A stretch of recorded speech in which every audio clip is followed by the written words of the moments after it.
Assalamualaikum warahmatullahi wabarakatuh. Selamat malam. Izin perkenalkan diri. Nama saya Titan Braganda Suenda dengan NIM 4012121051. Di sini saya akan menjelaskan mengenai apakah penangkapan yang dilakukan oleh TNI AL di laut lepas itu sah menurut hukum laut internasional.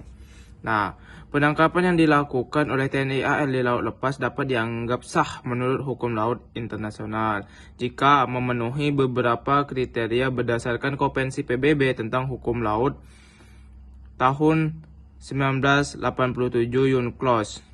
Negara-negara memiliki yurisdiksi atas perairan yurisdiksi nasional mereka yang mencakup zona ekonomi eksklusif hingga melakukan aktivitas ilegal seperti illegal fishing, maka TNI AL memiliki hak untuk menegakkan hukum sesuai dengan ketentuan hukum laut nasional dan internasional yang telah diratifikasi oleh Indonesia.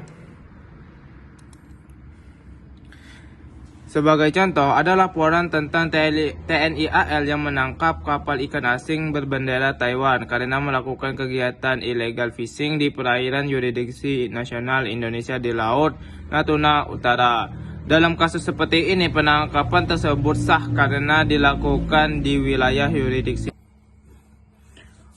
Untuk menentukan apakah penangkapan oleh TNI AL di laut lepas sah menurut hukum laut internasional perlu mempertimbangkan berbagai faktor pula.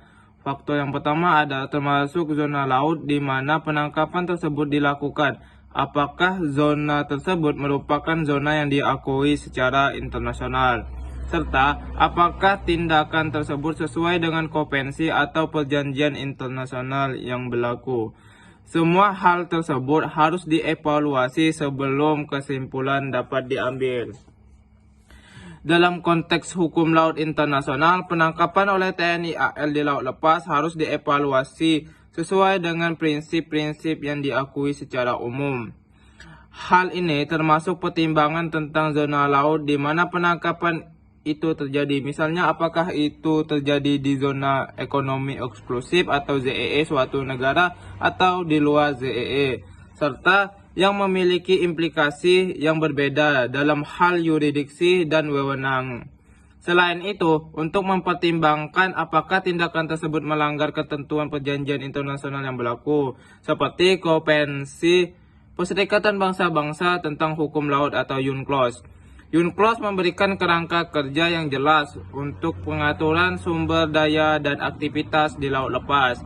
Jika penangkapan dilakukan di luar ZEE suatu negara dan tidak melanggar ketentuan UNCLOS atau perjanjian internasional lainnya, maka dapat dianggap sah. Namun, jika terdapat pelanggaran terhadap prinsip-prinsip hukum laut internasional, tindakan tersebut dapat diperdebatkan atas ketidaksejahteraan.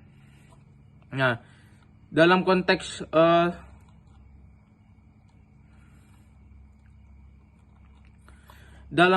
hukum laut sendiri, sah atau tidaknya suatu penangkapan TNI AL harus sangat bergantung pada faktor-faktor tadi. Selain itu, juga faktor yang mempengaruhi adalah lokasi di mana penangkapan itu terjadi dan yang akan menjadi poin pentingnya. Jika penangkapan dilakukan di dalam zona laut ZEE Indonesia perairan teritorial, maka penangkapan tersebut kemungkinan besar akan dianggap sah karena berada di wilayah yurisdiksi atas wilayah Indonesia sesuai dengan hukum laut internasional. Berikutnya adalah jika kemudian penangkapan tersebut dilakukan di luar ZEE, pertanyaan sah atau tidaknya penangkapan itu akan lebih rumit. Dalam situasi semacam itu, penangkapan oleh TNI AL mungkin akan dinilai dengan sangat cermat apakah melanggar ketentuan Konvensi Perserikatan Bangsa-Bangsa tentang Hukum Laut atau perjanjian internasional lainnya yang berlaku. UNCLOS memberikan kerangka kerja yang jelas, pengaturan sumber daya dan aktivitas di laut lepas, ketentuan tentang hak dan kewajiban negara yang terjadi di laut lepas. Oleh karena itu, untuk menentukan apakah penangkapan itu sah atau tidaknya perlu dilakukan analisis lebih lanjut terhadap fakta-fakta yang spesifik yang terkait dengan Penangkapan tersebut serta penilaian terhadap kepatuhan Indonesia terhadap hukum laut internasional, terutama UNCLOS.